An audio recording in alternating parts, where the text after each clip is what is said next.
Hi everyone, Christine here. Welcome back to my YouTube channel, A Dash of Soy, the channel for home cooks that want to learn more about Chinese cooking and culture. Today I'm going to be making a nourishing watercress soup. If you want weekly recipes, go on to my website at adashofsoy.com for more.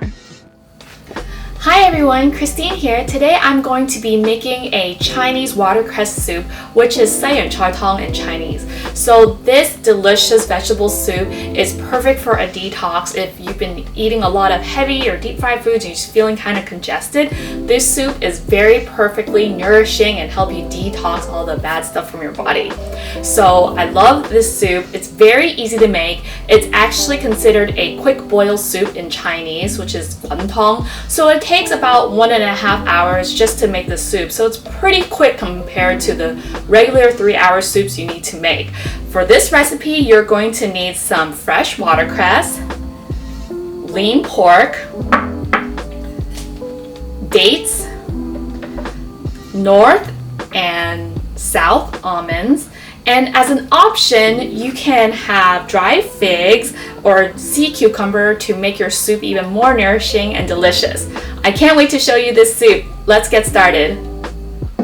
Okay, so now I wash my watercress, and if you sometimes see some of the parts of the watercress that's a little yellowed, then you can just pick those off and discard those parts.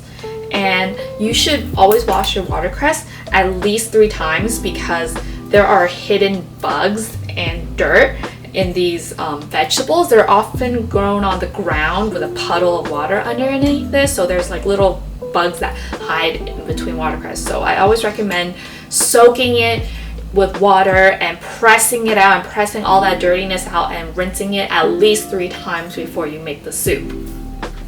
So right now I'm boiling my water for the soup and also boiling the water for my lean pork.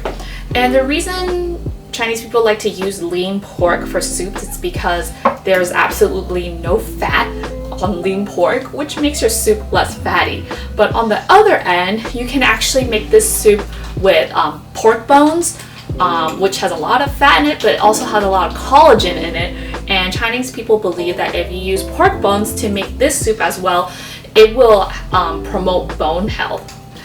If you don't have the sweet candy dates, you can also use regular dates like these ones. And I like adding figs because that nice fruit component adds a nice sweetness to the soup. And if you don't have all of these extra things or it's like too hard to buy, the basic components you just need to make this delicious watercress soup is the watercress, the north and south almonds, which are sweet and bitter and they add that nice flavor to the soup, and lean pork. It's okay if you just have these 4 main ingredients. That's all you need to make watercress soup. But if you want to enhance it and customize it and make it a little bit more nourishing, you can add some figs in there. And this is called hoisin or sea cucumber in Chinese, and it actually does not have a flavor, but it's just more of a chewy, jello-y texture that just enhances your soup, gives a little bit more bite. And obviously sea cucumber is a nourishing food. It actually can bring down your blood pressure and it's actually very good for you to eat. And why I suggest drinking watercress soup is because it is chock full of antioxidants with vitamin K. It can help detox your body. Drinking this soup is actually very nourishing for your health and help you detox your body.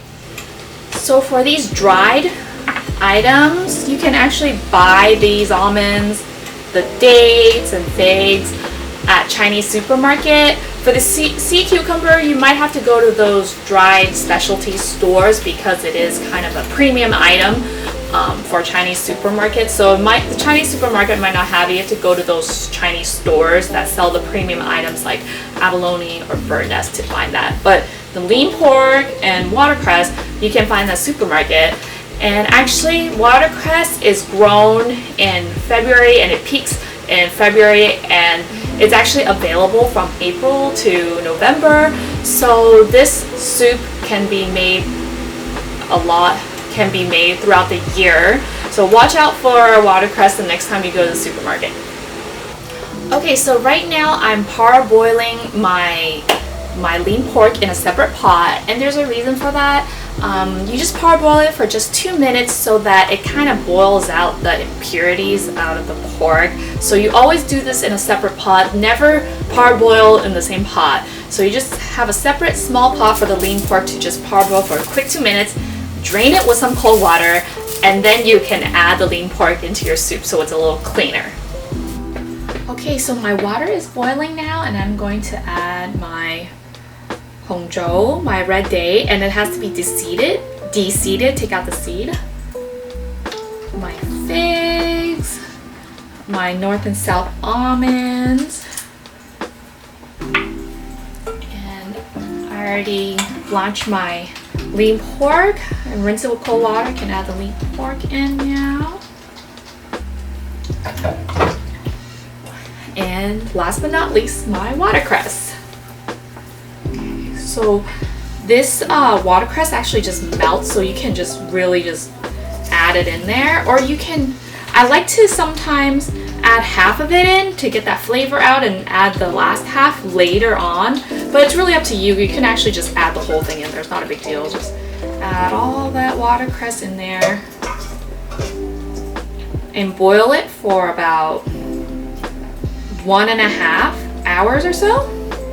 1.5 hours should be good, or up to 2 hours depending, and you can add some salt to your liking at that point. Okay,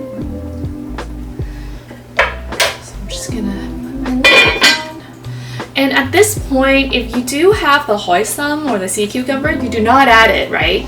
This is why.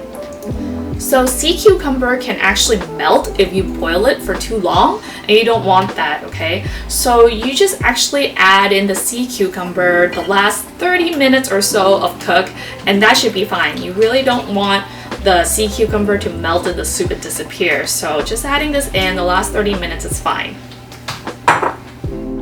Okay, now my watercress soup is ready. I'm gonna take a bite.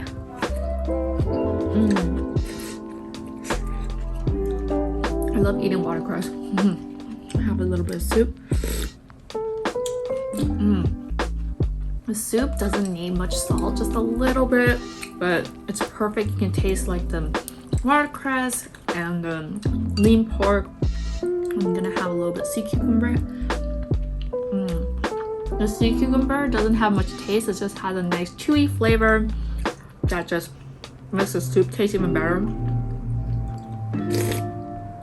This is perfect for like the whole family to drink and eat. You can totally eat the vegetables too after you boil it. It's good. Thank you for watching. I'll see you at the next video. Bye.